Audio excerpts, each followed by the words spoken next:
Hello mga kababayan, kamusta? Ako si Dr. Marie Laguna, higit sa 20 anyos na akong board certified internal medicine specialist. So, masasabi kong kabisado ko ang conventional medical system, no? So, sa practice ko, nakakakita ako ng mga 20 anyos na laging pagod, walang gana sa pagkain, at pakiramdam ay matanda na. Pero, may mga pasyente na rin akong nasa 20 anyos, no? Like, ang edad nila ay mga 90 na. Pero, ang tatalas pa ng mga isip at punong-puno ng enerhiya. So, isang mahalagang leksyon ang natutunan ko dito. Ang aging o tunay na pagtanda ng katawan ay hindi pareho sa iyong edad or age sa kalendaryo.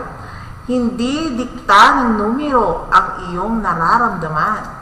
Pero ngayon, kinakausap ko kayo hindi lang bilang internist, kundi bilang isang holistic geriatric wellness consultant. Anong ibig sabihin nito? Ibig sabihin nito ay espesyalisasyon ko na magdulot ng mga methods na hindi pangkaraniwan o hindi tradisyonal na paggamot. Holistic, ibig sabihin may halong alternatibo at tradisyonal na pamaraan ng paggamot. Kaya minsan, no, kulang ang standard medicine para sa ating mga seniors. So, pag-usapan natin ng tapatan ang polypharmacy. Ano ba itong polypharmacy? Ito yung sobrang daming iniinom na gamot, no? Kapag senior na tayo, nag-iba na ang metabolismo nito. Ang metabolismo natin, no?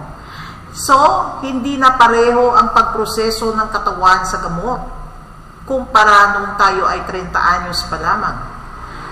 Pero, ano ang nangyayari? Kapag nagpakonsulta ka sa doktor, madalas yung mga batang fresh graduate na doktor o yung mga health professionals, kasi ganun din ako dati eh. Young din ako. At saka inexperienced. Oven. Madalas yung mga batang fresh grad, para sa sakit ng kasukasuan o paninigas, ito yung inumin mo. Para sa itong sintoma, ito yung gamot na inumin mo. Ang training nila ay magreseta agad ng mga tabletas. Isa pang tableta para sa side effect, nung una, etc. And aaminin ko sa 20 years ko na serbisyo, nagawa ko rin yan. Yan kasi ang standard procedure noon. Pero maniwala kayo, ang ganitong cocktail ng kemikal ay madalas hindi maganda sa katawan ng elderly, sa mga matatanda. No? Nakaka-confuse, nakaka-cause ng falls, o mas malala pa. Nakakakita na kayo niyan, eh. Naobserbahan nyo na yan dati, no? So, kailangan natin ng bagong approach.